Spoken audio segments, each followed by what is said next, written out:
Hafide, and welcome back to Weekend Edition. This is Rehash, where we recap the big stories of the past week. And amazing news coming from the Department of Corrections, Nick. Right, historical actually, Crystal. More than 25-year-old consent decree finally terminated. Chief Judge Francis Tango Gatewood in the district court on Thursday announcing that she will dismiss their motion request by both the federal and local governments to finally throw out that case, that order put on the Department of Corrections after a slew of problems that prison has faced for the past couple of decades. Can I just say that consent decree is as old as Issa and Brittany? Yes. Almost as old as myself. And Issa, what were you up to today?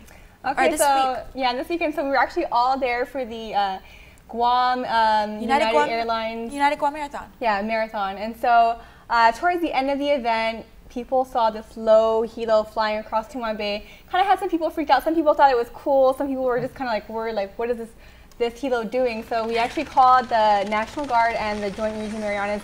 They said it wasn't their own helicopter. They weren't really sure whose it was. Later on, we found out it belonged to the Canadian Navy, and they had a destroyer out here just passing through the region. And so they said that everything was okay, it followed FAA regulations, but we actually spoke to an FAA representative, and he said that he's not so sure about that. He's not sure what they were doing, but standard FAA regulations say that helicopters aren't supposed to fly below 500 feet, especially in densely populated areas, especially like the beach that day. There were over 4,000 runners that participated. Yeah, and I was there, and I was one of the people shooting with my cell phone, and we actually saw the gentleman on the helicopter waving. My boyfriend is the one that shot the video that we actually used. Myself, I did more stories on the Archdiocese of Agana, but it was kind of a good news story. Yeah. Again, the Archdiocese of Agana now has a third-party custodian to oversee their settlement fund, and this third party is known as Hope and Healing Guam. You'll find the number on our website. I can't remember it. But basically, it's this nonprofit group that will take care of the clergy sex abuse cases. So say you don't want to go to court and you don't want to deal with a lengthy legal battle. I mean, it can re-victimize the victim. That's what we're being told. And so maybe you want to do it privately. You want to heal in your own way. This nonprofit, you call them, you make your claim. They direct you to a psychologist and all the other services and settlement, of course. And the Archdiocese of Agana has assured that they'll keep this settlement fund healthy.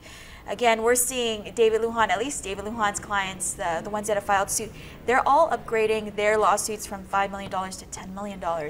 But again, we're also hearing that David Lujan might settle he's optimistic with this Hope and Healing Guam program, and we don't know what's to come. So we're also seeing more victims. We're near 50.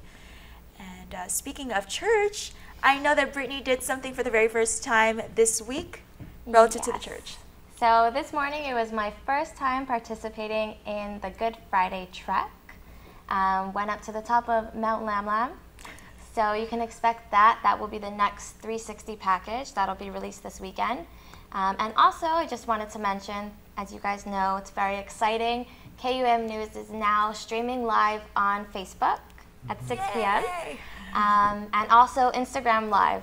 So you guys can follow us, KUM News, on Instagram to get more of a behind-the-scenes look. Yeah. So Nick and I are actually the first to try that this week. Right. It was super fun. We love hearing from you guys, but we're going to do our best to still deliver the news. Some of the things that we can like. We love the hearts. I love the hearts. And again, if you have any news tips for us here on the news desk, you can email us at reporters@kuam.com. It's that simple.